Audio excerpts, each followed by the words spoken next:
사람이 세상을 살아가는 데 있어서 필요한 것들이 여러 가지가 있습니다.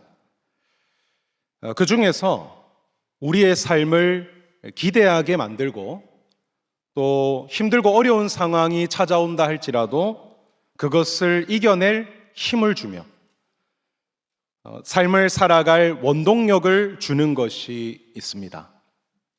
그것은 바로 희망입니다. 희망을 사전에서 검색해 보면 이런 의미가 되어 있습니다. 앞으로 잘 될 수 있는 가능성, 이렇게 되어 있습니다. 그렇습니다. 희망이 있으면 앞으로 내가 잘 될 거라는 가능성을 바라보기 때문에 내 하루하루의 삶이 기대가 됩니다. 어제보다 오늘이 더 나아질 거고, 오늘보다는 내일이, 내일보다는 한 1년 뒤가 점점 더 나아질 거라는 가능성을 품고 있기 때문에 삶이 기대가 됩니다. 또한 힘들고 어려운 일이 생겨도 낙심치 않고 이겨낼 수 있습니다. 왜냐하면 지금은 비록 힘들고 어려운 상황이지만 곧 이것이 잘 해결되고 잘 될 거다라는 마음을 품고 있기 때문에 그것들을 이겨낼 수가 있는 겁니다.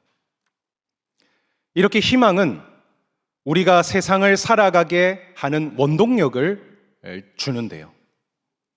오늘 이 본문 말씀이 오늘날 세상을 살아가는 성도들에게 주시는 희망의 메시지다라고 할 수 있습니다. 그런데 오늘 이 말씀은 단어를 좀 변경해야 됩니다. 희망이 아니라 소망의 메시지입니다. 여러분도 종종 희망이라는 단어와 소망이라는 단어를 쓰실 때가 있을 겁니다. 얼핏 들으면 이 두 단어가 비슷한 단어처럼 느껴집니다. 희망이나 소망이나 똑같은 의미처럼 느껴지는데요. 사실 그 의미를 보면 차이가 있습니다. 앞서 말했듯이 희망의 의미는요, 앞으로 잘 될 수 있는 가능성입니다. 그러나 소망의 의미는 뭐냐? 어떤 일을 바라는 것입니다. 그러니까 희망은 단순히 앞으로 잘 될 거야, 앞으로 잘 이루어질 거야 라는 가능성을 품는 거라면, 소망은요, 명확하고 구체적인 어떤 일을 바라보고 꿈꾸는 겁니다. 희망은 좀 더 불명확한 거예요. 단순한 가능성만 바라보는 겁니다. 그러나 소망은 구체적이고 명확한, 그리고 확실한 어떤 일을 붙잡는 거예요. 그게 이루어질 줄로 믿는 겁니다. 하나님께서 우리에게 주시는 말씀은 불명확한 가능성의 말씀이 아닙니다. 하나님의 말씀은 말씀하신 그대로 실제 이루어지는 명확하고 구체적이며 실제적인 말씀입니다. 그렇기에 우리가 하나님의 말씀을 갖고 뭔가를 바라고 꿈꾸면은 그거는 희망이 아니라 소망인 겁니다. 왜냐하면 그것은 확실히 이루어지는 것이기 때문입니다. 그런 의미에서 오늘 본문은 오늘날 세상을 살아가는 성도들에게 주는 소망의 메시지입니다. 확실히 이루어지는 어떤 일에 대한 메시지라는 겁니다. 과연 오늘 본문은 어떤 말씀일까요? 그리고 우리에게 어떤 소망을 품게 하시는 걸까요? 함께 말씀을 통해 살펴보도록 하겠습니다. 오늘 본문은 앞서 2주간 살펴봤던 이 스바냐서의 마지막 장, 3장의 말씀입니다. 마지막이다 보니 스바냐서를 간략하게 짧게 아우르면서 말씀을 한번 보자면요, 먼저 이 스바냐서는 당시 남유다를 향한 하나님의 말씀입니다. 그러니까 오늘 이 스바냐서 말씀의 주 대상이 누구냐? 바로 남유다 사람들입니다. 남유다가 어떤 사람들입니까? 하나님의 백성들이에요. 남이 아닙니다. 하나님과 상관없는 사람들이 아니라 하나님의 백성들입니다. 그러니까 오늘 이 스바냐서는 하나님의 백성들에게 주시는 말씀인데요. 그럼 어떤 내용이냐? 하나님 백성들에게 주시는 말씀이니 축복과 형통 이런 말씀이냐? 그렇지가 않습니다. 정반대로 이들의 죄와 그에 대한 하나님의 심판의 메시지를 지금 여기에 담아두고 있습니다. 1장은 남유다의 죄악을 하나님이 들춰내십니다. 그러면서 하나님이 그 죄악을 심판할 날이 이제 가까웠다. 너희가 이런 죄를 저지른 걸 내가 다 봤고 이제 그 심판의 날이, 내가 그것을 판결할 날이 가까웠다. 하나님 말씀하십니다. 그리고 2장은 유다뿐만 아니라 유다 주위에 있는 이웃 나라들 또한 그들의 죄와 심판에 대해서 말씀하십니다. 그리고 오늘 나눌 이제 마지막 이 3장은 어떤 내용이냐? 다시 유다의 죄악을 들춰내십니다. 그런데 이번에는 좀 더 구체적이고 좀 더 특정 대상을 향하여서 죄악을 말씀하십니다. 자, 1절 말씀인데요. 제가 읽도록 하겠습니다. 여러분 성경을 보십시오. 패역하고 더러운 곳, 포악한 그 성읍이 화 있을진저. 하나님은 1절 서두에서 유다의 죄를 크게 3가지로 표현을 하십니다. 첫째는 패역하고, 둘째는 더럽고, 셋째는 포악한, 이렇게 3가지의 죄악을 유다 너희가 행했다라고 말씀하시는 겁니다. 자, 이 3가지를 좀 살펴보자면요. 먼저 패역하고입니다. 이 패역하다라는 단어는 오만하다, 하나님께 반역하다라는 의미를 갖고 있습니다. 그러니까 당시 남유다 사람들이 하나님을 향해서 오만하게 행동했고 하나님을 향해 반항하는 태도와 행실들을 취했다라는 겁니다. 이것의 실제 예시를 바로 이어지는 2절에서 하나님이 담아두십니다. 자, 2절 여러분 성경 보고 우리 같이 한번 읽어보도록 합시다. 2절 말씀입니다. 시작.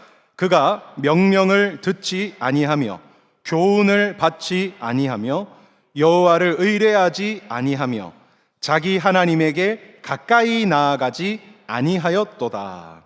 아멘. 하나님을 향해 오만한 태도, 반항하는 태도란 도대체 뭐냐? 하나님 앞에서 팔짱 딱 끼고 거만하게 앉아 있으면 그게 오만하고 반항하는 거냐? 그렇지 않습니다. 먼저 하나님의 명령을 듣지 않는 거예요. 이것은 다른 말로 하나님의 말씀을 듣지 않는 겁니다.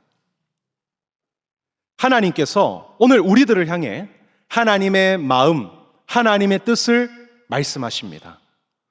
오늘날도 설교와 여러분의 성경 말씀을 통해서 하나님의 마음이 어떤지, 우리를 향한 하나님의 뜻이 뭔지를 말씀하세요.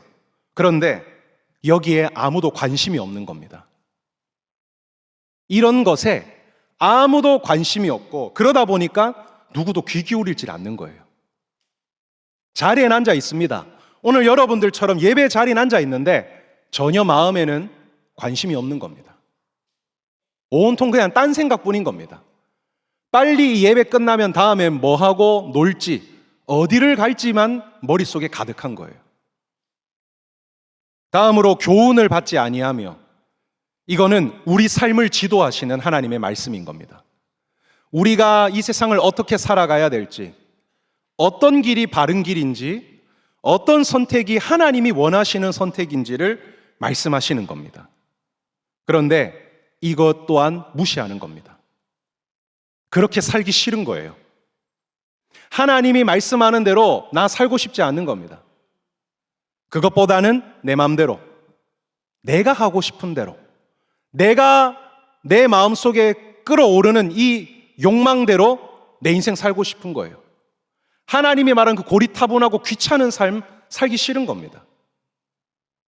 다음으로 여호와를 의뢰하지 아니하며, 하나님을 믿거나 의지하지 않는 겁니다. 그거보다는 나의 머리, 나의 스펙, 나의 힘, 내가 가진 돈, 우리 부모님이 가진 어떤 백그라운드, 그런 거를 더 믿고 의지하는 거죠. 하나님의 능력, 그거는 그냥 교회에서나 하는 말이고 실제 나에게는 그런 것보다는 나 자신과 내가 가진 것들을 의지하는 겁니다. 마지막으로 하나님께 가까이 나아가지 아니하였도다. 나의 일상이나 실제 속마음이 어떻느냐? 하나님을 가까이 하고 싶지 않는 겁니다. 교회 나올 때는 부모님 때문이나 여러 이유들로 나오긴 했지만 실제 나의 일상생활에 들어가면 나의 진짜 속마음은 하나님 별로 가까이 안 하고 싶은 겁니다. 그거보다는 다른 것들, 죄와 욕심을 더 붙들고 가까이 하고 싶은 거예요. 자, 바로 이 네 가지가 하나님을 향해 오만하고 반항하는 태도라는 겁니다. 유다 사람들은 이런 행동과 태도를 하나님께 취해왔던 겁니다.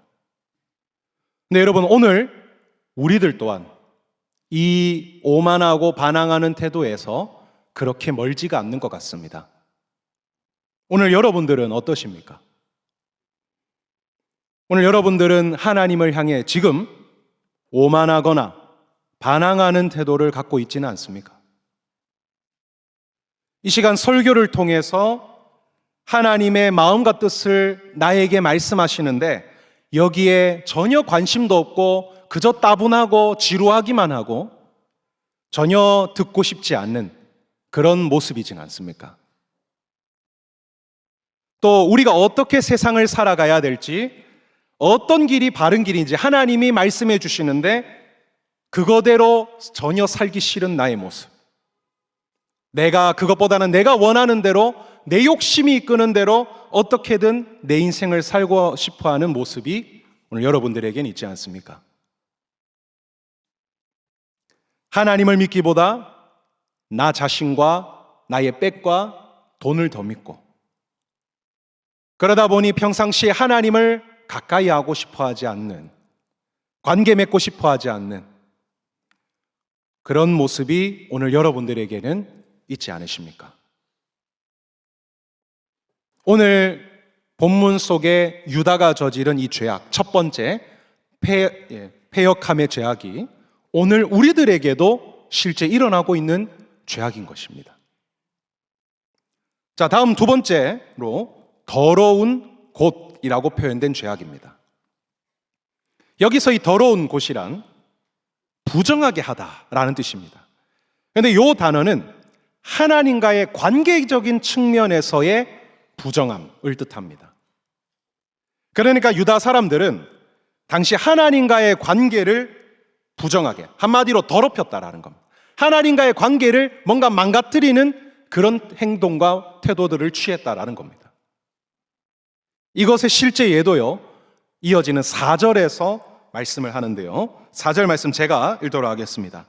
그의 선지자들은 경솔하고 간사한 사람들이요, 그의 제사장들은 성소를 더럽히고 율법을 범하였도다. 4절에서 두 부류의 대상이 등장합니다.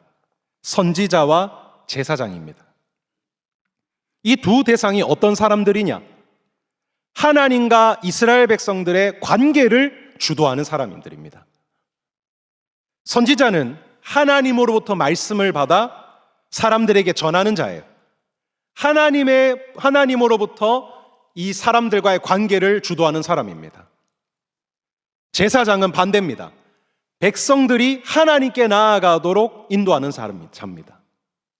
이렇게 선지자와 제사장은 하나님과 우리와의 관계를 주도하는 사람들인 거죠. 그런데 이들이 어떻느냐? 먼저 선지자는 경솔하고 간사했다 이렇게 말합니다. 경솔했다는 것은 하나님과의 관계에 불성실했다라는 거예요.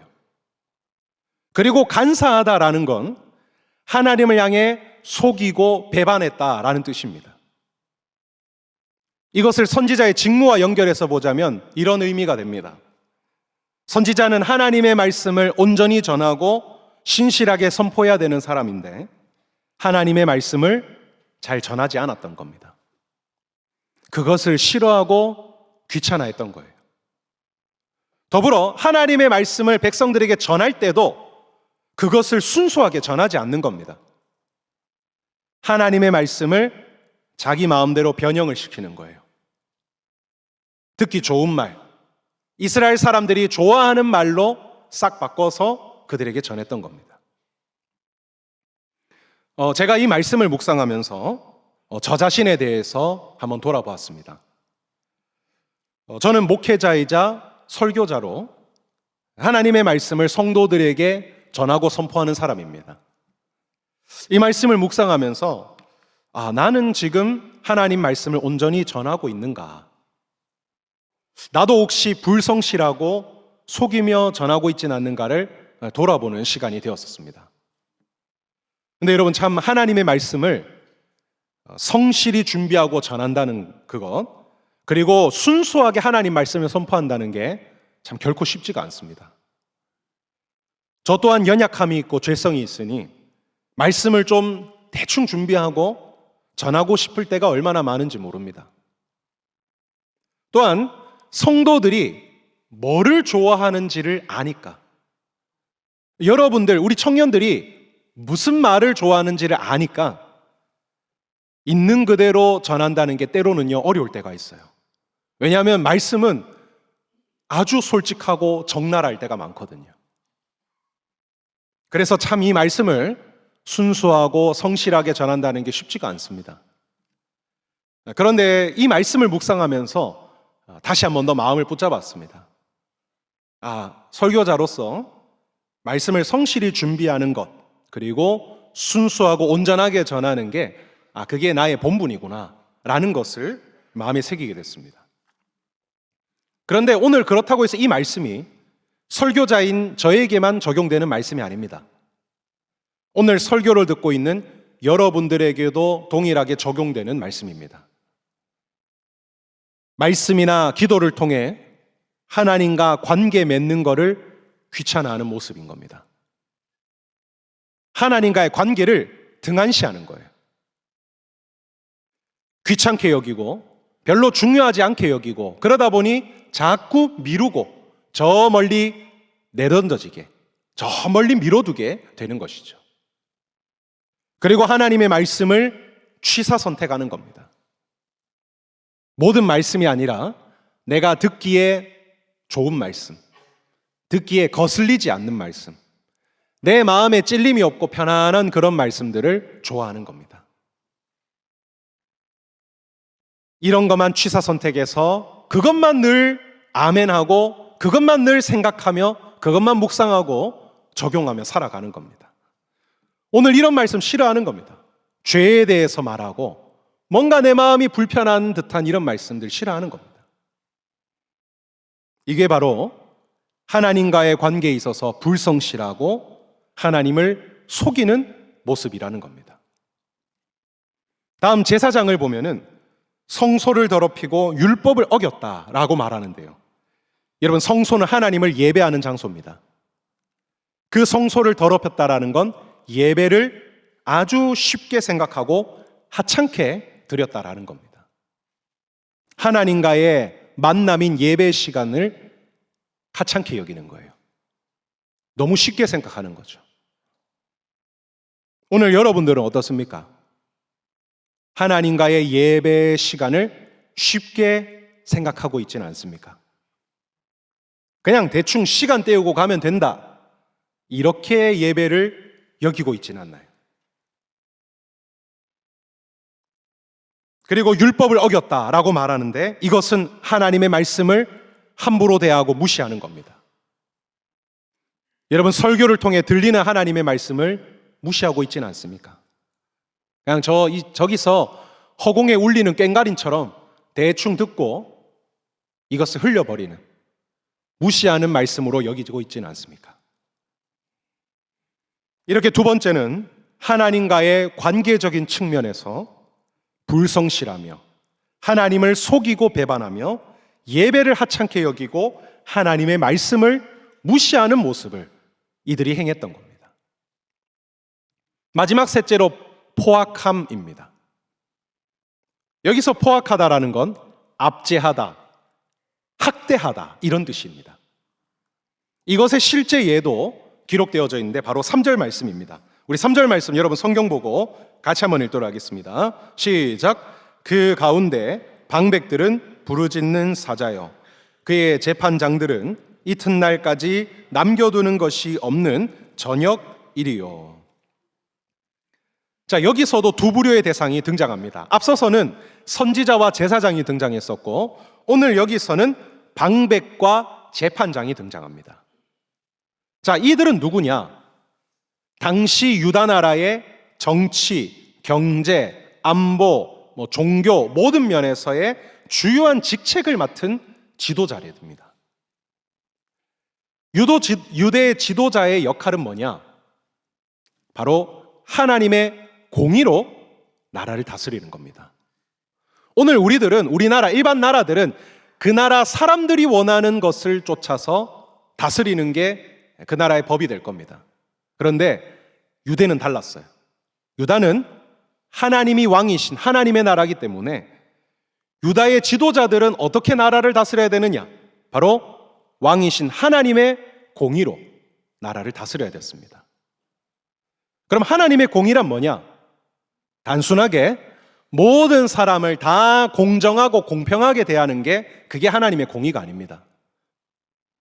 하나님의 공의는요, 사람마다 다 달라요. 상황마다 다릅니다. 어떻게 적용되느냐? 약하고 가난한 자들에게는 긍휼과 자비와 도움을 베푸는 법입니다. 반대로 교만하고 악한 자들에게는 경고와 형벌과 처벌을 내리는 것이 그게 하나님의 공의입니다. 그래서 각 사람의 형편과 사정에 따라 적절한 하나님의 사랑과 정의를 베풀어서 모든 백성들이 하나님의 사랑과 은혜 속에서 살아가도록 하는 것이 하나님의 공의인 겁니다. 그런데 당시 유다 지도자들은 그러지를 않았던 겁니다. 3절에 보면은 방백들은 부르짖는 사자, 재판장은 다음 날까지 남겨두는 게 없는 일이다, 이렇게 표현을 하는데요, 이것은 먹잇감을 노리고 아주 잔혹하고 끝까지 뜯어먹는 이리 때와 같이 당시 유다 백성들을 아주 포악하고 잔인하게 압제했다라는 뜻인 겁니다. 사람들을 공의로 대하지 않는 겁니다. 반대로 어떻게 대했느냐? 힘없고 약한 자들에게는 포악하고 잔인하게, 무자비하게 대했던 겁니다. 그리고 힘있고 강한 자들에게는 아부하고 불법을 눈감아주며 그들을 품었던 겁니다. 여러분, 오늘 우리들도 이와 같은 때가 있습니다. 내 주위의 친구들, 주변 사람들, 심지어 교회 사람들을 대할 때도 힘없거나 약한 사람들, 불편한 사람들, 그들에게는 관심과 사랑을 갖질 않습니다. 그리고 그들에게는 별로 사랑이나 도움을 잘 베풀지 않고 차갑게 대하거나 심지어는 무시할 때도 많습니다. 그러나 힘있고 가진 게 많은 자들, 그들에겐 반대로 아주 따뜻하고 친절하게 대하며 그들의 잘못을 눈감아주고 편의를 봐주고 용납해 줄 때가 얼마나 많은지 모릅니다. 우리의 직장에서, 우리 주위에 실제 나의 관계된 사람들 속에서, 심지어는 교회 안에서도 그런 일들이 일어나고 있는 겁니다. 여러분, 명심해야 될 건 이것은 하나님의 공의를 무너뜨리는 죄악이라는 겁니다. 그냥 그럴 수도 있지가 아니라 하나님은 정확하게 이것이 죄악이다, 유다가 저지른 하나님의 심판을 초래한 죄악이다라고 말씀하고 있는 겁니다. 당시 유다 사람들은 이런 세 가지의 죄악을 행해왔던 겁니다. 자, 그런데 문제는 뭐냐? 이 죄악을 잠깐 저지르고 끝난 게 아니라는 겁니다. 이들은 이 죄악을 너무나 오랫동안 저지른 겁니다. 7절 말씀을 보면은 하나님께서 유다 백성들을 향해서 오랜 기간에 걸쳐 죄악을 경고합니다. 그리고 그만하라고, 그렇게 하면 안 된다라고 수없이 말씀을 하셨습니다. 너희 지금 잘못하고 있다. 이거는 망하는 길이다. 하나님이 원하지 않는 길이다. 하나님의 공의를 무너뜨리는 일이다. 너 이렇게 살면 하나님으로부터 형벌을 받는다. 받은 축복 다 잃는다. 너 이거 인생 망하는 길이야. 라며 선지자들을 통해 끝없이 경고하고 말씀하셨습니다. 그러니까 하나님은 유다 사람들을 사실 심판을 하고 싶지 않았던 겁니다. 그냥 심판 자체를 그냥 벌 한 번 지었으니까 그래 하면서 그냥 바로 심판을 내린 게 아니라 심판 안 내리고 싶었던 거예요. 자기 백성들 아닙니까? 심판 안 내리고 어떻게든 이들을 돌이키고 싶어 하셨던 겁니다. 그래서 참고 참으면서 계속 하나님이 말씀하시는 거예요. 정신 차려라. 이러면 안 된다. 네 일에 살면 안 돼. 네 인생 망해. 하나님의 축복 다 잃어. 너희 인생이 저주가 될 거야. 결과가 어둡고 참혹하게 될 거야. 하나님이 수없이 기다리고 말씀하셨던 겁니다. 그런데 결과가 뭐였느냐? 이들 다 무시했습니다. 유다 사람들은 7절 마지막 절에 보면은 하나님의 이런 수많은 말씀들을 철저히 다 무시한 거예요. 그리고 시간이 지날수록 오히려 더 악해진 겁니다. 아유, 요래도 하나님이 반응 안 하네. 요래도 하나님이 별로 혼내지 않네. 오히려 간사하게 하나님의 참으심을 악용한 거죠. 더 악해지고 더 하나님으로부터 벗어난 삶을 살아갔던 겁니다. 자, 그러면 이렇게 죄악을 행하고 끝까지 죄악을 행해간 유다 사람들에게 예비된 건 뭐냐? 자, 8절 말씀인데요. 여러분 성경 보고 우리 8절 말씀 같이 한번 읽도록 하겠습니다. 자, 시작.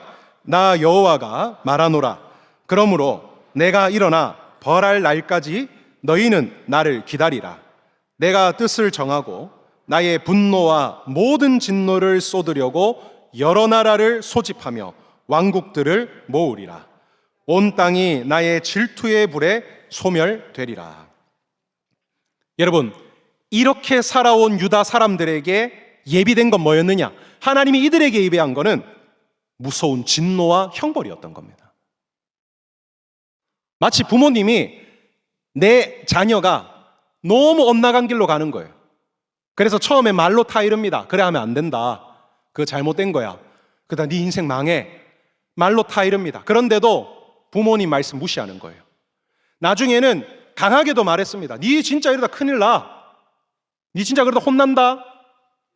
수없이 부모님은 참고 자녀가 돌이키길 바라는 마음에 말로 타일렀지만 안 돌아오는 거예요. 그럼 결국에 어떻게 하겠습니까? 매를 들어야죠. 이래서 자녀가 그 인생이 망하는 것보다는 매로 두들겨 패서 정신 차려서 다시 돌아오게 하는 게 자녀를 사랑하는 모습 아니겠습니까? 마치 하나님이 그런 거예요. 참다 아무리 말해도 안 되자 결국은 하나님이 매를 드시는 겁니다. 하나님이 예비한 건 뭐냐? 무서운 진노와 형벌이었던 겁니다.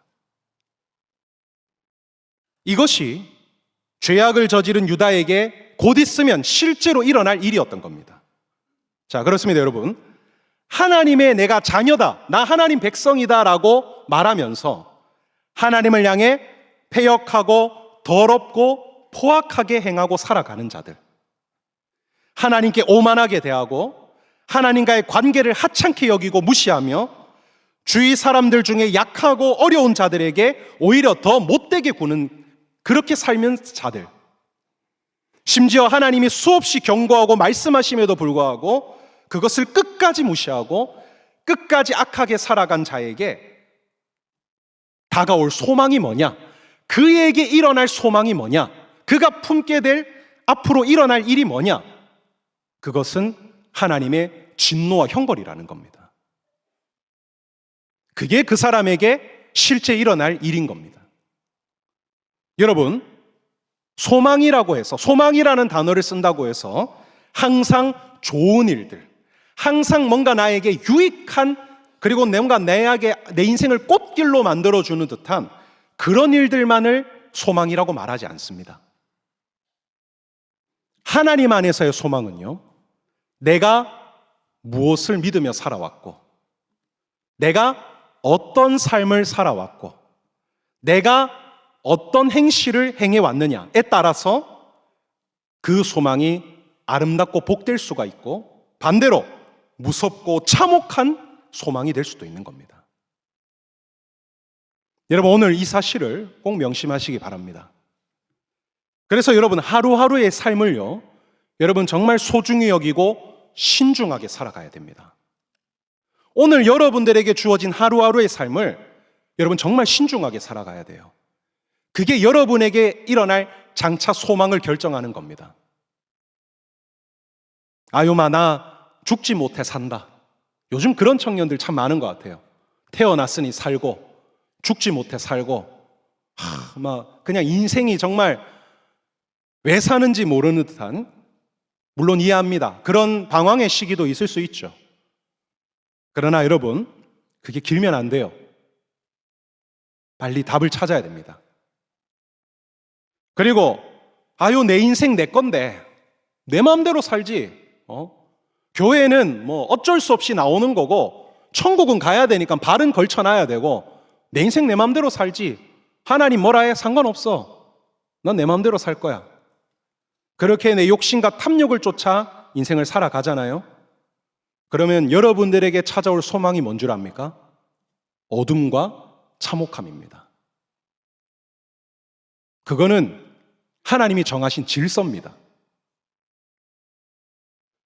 나에게 그런 나의 인생에 찾아올 소망은 장차 일어날 일은 비참하고 후회되는 인생이 되는 겁니다.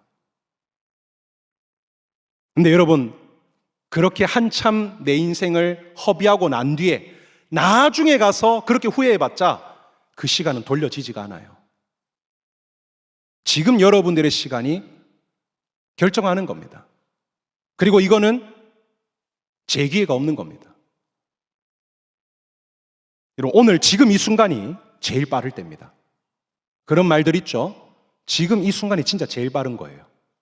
오늘 이 말씀을 들은 이때가 제일 빠른 시간인 겁니다. 지금 내가 마음을 돌이켜, 그리고 내 삶을 돌이켜 하나님을 이제는 바라보고 한번 주님의 말씀에 귀 기울이고 바르게 한번 살아가 보고자 할 때 장차 여러분에게 일어날 소망도 달라지는 겁니다. 여러분에게 다가올 일들도 달라지게 되는 겁니다. 자, 이렇게 죄악을 저지른 자의 소망에 대해서 살펴봤습니다. 다음으론 반대입니다. 죄악을 저지른 자와는 정반대로 끝까지 믿음을 따라 그리고 말씀을 따라 살아간 신실한 성도에게 찾아올 소망이 무엇이냐? 하나님은 이어서 이것을 말씀해 주십니다. 자, 12절과 13절 오늘 본문 말씀인데요. 여러분, 우리 성경 보고 같이 한번 읽도록 하겠습니다. 시작. 내가 곤고하고 가난한 백성을 내 가운데에 남겨두리니 그들이 여호와의 이름을 의탁하여 보호를 받을지라. 이스라엘의 남은 자는 악을 행하지 아니하며 거짓을 말하지 아니하며 입에 거짓된 혀가 없으며 먹고 누울지라도 그들을 두렵게 할 자가 없으리라. 아멘. 앞서 유다 사람들의 죄악을 말했습니다. 그런데 여러분, 유다 사람들이라고 해서 모두가 단 한 사람도 빼놓지 않고 전부 다 악하기만 한 건 아니었습니다. 그들 중에서는 신실한 자들이 있었던 겁니다. 그들 중에서는 하나님을 그래도 사랑하며 주의 말씀에 귀를 기울이고 살아가려는 자들이 있었던 겁니다. 그래서 12절에 보면은 이들을 향해 곤고하고 가난한 백성이라고 표현하는데요. 이것은 실제 그 포악한 지도자들로 인해 경제적으로나 여러 방면의 어려움을 겪은 면을 표현하는 거기도 하지만 반대로 여기서 이 표현은 겸손하며 하나님을 신뢰하는 사람이라는 의미도 담겨져 있습니다. 그렇습니다. 유다 사람들과 지도자들 중에서는 너무 악한 사람들이 당시 많았습니다.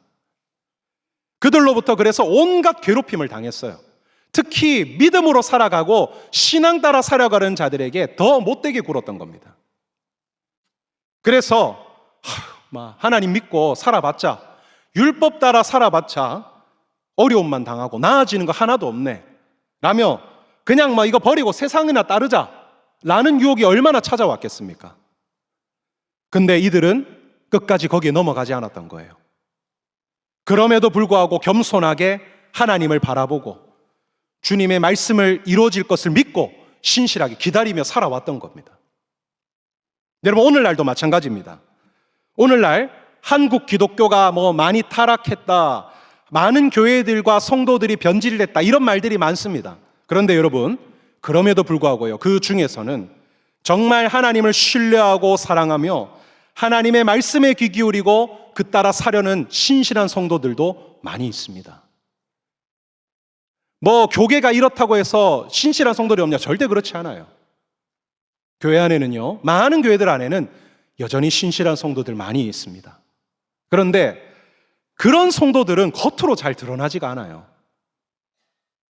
신실하고 진짜 하나님 사랑하는 그런 성도들은요, 겉으로 잘 드러나지 않습니다. 그러니까 없어 보이는 거예요. 그런데 아니요, 많이 있습니다. 제가 이렇게 신방을 교구하면서 신방을 다녀보면요, 정말 그런 분들 많이 숨어 계세요. 야, 이런 성도님들이 여기 계셨구나라는 걸 놀랄 정도로 얼마나 많이 계신지 모릅니다. 그런데 여러분, 참 안타까운 게 뭔지 압니까? 신실한 성도님들일수록 어려움을 많이 겪는다는 거예요. 그게 너무 아이러니하고 안타까워요. 신실하면 좀 잘 되고 경제적으로나 가정의 어떤 면들이나 자녀들이나 좀 잘 되고 축복이 넘치면 좋겠는데 항상 그렇지 않습니다. 신실한 성도들일수록 여러 고난과 역경이 많아요. 그리고 주위에서 못되고 악한 사람들이 꼭 그런 성도님들을 속이고 이용하려 합니다. 그래서 사기도 당하시고 어려움도 당하시고 험담도 너무 많이 듣는 거예요. 이상하고 겉만 번지르르한 사람들에게는 그런 일이 없어요. 근데 진짜 신실한 성도들에게는요, 얼마나 그런 역경이 많은지 모릅니다. 그래서 여러분, 신실하게 산다는 게 쉽지 않습니다. 오늘 여러분들 중에서도, 우리 청년들 중에서도 신실하게 살아가고자 노력하는 분들 분명히 많이 있을 겁니다. 아무리 바쁘고 힘들어도 그래도 주일날에는 예배 자리를 지키려 하고 신앙을 지키려 힘쓰는 분들, 시간에 쫓기지만 그래도 날마다 큐티를 통해 말씀과 기도를 통해 하나님과 교제하려고 힘쓰는 우리 청년들, 세상에 많은 유혹들이 날마다 찾아오지만 그래도 내가 이래서는 안 되지, 신앙 지켜야지 라면서 유혹들을 뿌리치려고 발버둥치고 애쓰는 우리 청년들 분명히 많이 있을 겁니다. 근데 여러분, 어떻습니까? 그렇게 신실하게 살아가던 게 쉽던가요? 절대 쉽지가 않아요. 신실하게 살고자 할수록 포기해야 될 게 많고 절제해야 될 게 많고 손해볼 게 많은 겁니다. 그리고 마음이 상처있고 슬플 때도 얼마나 많은지 모릅니다. 죄악을 행하고 살아가는 건 쉽지만 그런 사람들 속에서 하나님을 신뢰하고 끝까지 말씀 따라 산다는 것은 정말 힘들고 어려운 일입니다. 그래서 여러분요, 그 어려움이 심해지면 어떤 현상이 일어나느냐? 신실한 자들이 신앙의 회의감이 들 때가 있어요. 과연 내가 이렇게 신실하게 살아가려고 애쓰는 게 맞는 건가? 내가 이게 잘하고 있는 건가? 괜히 의미 없이 혼자 생쇼하고 고생하는 건 아닌가? 혼자 오버하고 있는 건 아닌가? 신실하게 안 살아도 다른 우리 성도들 보면 적당히 세상과 타협하고 살아가도 잘만 살던데, 오히려 타협하고 살아가는 성도들이 더 경제적으로나 모든 면을 잘 살아가던데 내가 혼자 오버하는 거 아닌가? 그러면서 내 신앙 생활에 회의감이 드는 겁니다. 그런데 이렇게 어려움을 겪으며 신실하게 살아가려는 자들에게 하나님께서 오늘 이 말씀을 통해 소망을 주시는 겁니다. 어떤 소망이냐? 12절에 이렇게 말합니다. 그들이 여호와의 이름을 의탁하여 보호를 받을지라. 그렇게 하나님을 끝까지 신뢰하고 의지한 사람, 여러 세상의 힘듦 속에서도 하나님을 따라 살아간 사람은 하나님께서 그를 보호하신다라는 겁니다. 때로는요, 고난과 역경이 자꾸 찾아오니까 하나님이 나를 전혀 안 보호해 주시는 것처럼 느껴질 때가 있습니다. 그러나 그렇지 않습니다. 하나님은 내 삶을 조금 더 내가 멀리서 크게 바라다 보지 않습니까? 그러면 하나님이 참 신기해요. 진짜 중요한 순간마다, 진짜 내 삶의 위기의 순간이 올 때 하나님이 나에게 절묘하게 나타나셔서 나를 절묘하게 지키시고 보호한다는 걸요, 여러분 반드시 깨닫게 됩니다. 여러분, 하나님은 신실한 자들의 삶을 절대 외면하지 않습니다. 그게 우리 하나님의 신실함이에요. 죄악을 단 하나도 놓치지 않고 지켜보듯이 우리들이 신실하게 살아가는 모습 또한 단 하나도 놓치지 않고 다 보고 계십니다. 그리고 그들에겐 어떤 은혜를 베푸시느냐? 먼저 그들에게 보호해 주시겠다는 거예요. 그들과 함께 하시며 그들의 삶의 어려움 속에 찾아올 때, 위기들이 찾아올 때 지켜주시겠다는 겁니다. 자, 다음 13절인데요. 이렇게 말합니다. 이스라엘의 남은 자는 악을 행하지 아니하며 거짓을 말하지 아니하며 입에 거짓된 혀가 없으며 먹고 누울지라도 그들을 두렵게 할 자가 없으리라. 자, 이 마지막 부분, 먹고 누울지라도 그들을 두렵게 할 자가 없으리라. 하나님 이렇게 소망을 주십니다. 자, 이 표현은 바로 목자와 양의 관계 속에서 나타나는 표현입니다. 목자가 양을 먹이고 쉬게 하는 듯한 뉘앙스의 표현이 이 말씀에 담겨져 있는 겁니다. 그러니까 여러분, 신실한 자들에게 하나님은 어떤 분이시냐? 목자 같은 분이시라는 거예요. 목자는 자기 양을 끝까지 항상 함께하며 지킵니다. 항상 좋은 곳으로 갑니다. 우리 시편 23편에 나오죠. 쉴 만한 물가와 푸른 초장으로 인도하시고 우리를 쉬게 하시는 분이시다. 하나님이 신실한 자들에게 그렇게 하신다는 겁니다. 그래서 여러분, 신실한 자는 하나님께서 항상 그의 인생을 가장 좋은 길로 인도하십니다. 그게 세상의 기준과는 다를 수 있습니다. 멋지고 화려한 인생이 아닐 수 있습니다. 그러나 하나님이 인정하시고 하나님 보실 때 가장 귀한 인생을 살게 하시는 거예요. 그게 진짜 축복 아닙니까? 나중에 여러분 죽고 하나님 앞에 섰을 때 뭐를 하나님 앞에 들이밀겠습니까? 하나님이 인정하시는, 하나님 보시기에 가장 멋진 인생이 우리가 드러낼 모습인 겁니다. 더불어서 하나님은요, 세상이 아니라 하나님을 통해 공급받게 하세요. 신실한 자들에게는. 세상 사람들처럼 돈에 절절매며 사람의 절절매며 거기에 내 시간과 나의 마음과 영혼까지 팔아가며 갖다 바쳐야지 나를 인정해주고 돈을 갖다 주는 그런 인생이 아니라, 하나님을 굳게 믿고 신뢰한 사람은 하나님으로부터 내 삶의 필요들을 공급받는 겁니다. 여러분, 이게 참 놀라운 겁니다. 이게 하나님을 신실하게 믿고 따라간 자에게 받는 소망인 겁니다. 저도 이런 경험을 할 때가 종종 있습니다. 가정에 어떤 필요한 순간들이 생겼을 때, 돈이 필요하거나 뭔가 급히 필요할 때, 여러분 그때 죄의 유혹이 얼마나 찾아오는지 모릅니다. 그럴 때 갈등이 생겨요. 눈 딱 감고 내 욕심을 부려서 이득을 딱 챙길까? 아니면 그래도 신실하고 정직하게 행동을 할까? 유혹이 얼마나 찾아오는지 몰라요. 여러분, 실제 여러분의 삶 속에 어려운 순간에 그런 일이 벌어지면요, 그게 얼마나 유혹이 심한지 모릅니다. 상황이 안 좋을수록 고민을 많이 해요. 갈등이 심해요. 그래도 그럴 때 저는 이제 아내한테 SOS를 청합니다. 내가 못 이길 것 같으니까 아내에게 도움을 일단 청하는 거예요. 청해서 의논을 해요. 참 아내도 신기하죠. 그런 순간에는 아내는 또요, 참 신앙적이어집니다. 마음 한켠에는 이때는 안 신앙적이어도 될 것 같은데 하던데 그럴 땐 또 신앙적이어져요. 하나님의 놀라운 섭리가 있는 것 같아요. 그래서 결국에는 그래, 내가 목사하고 우리 하나님 앞에 정직하게 행하자 라며 포기해요. 그 마음이 찢어지는 것 같아요.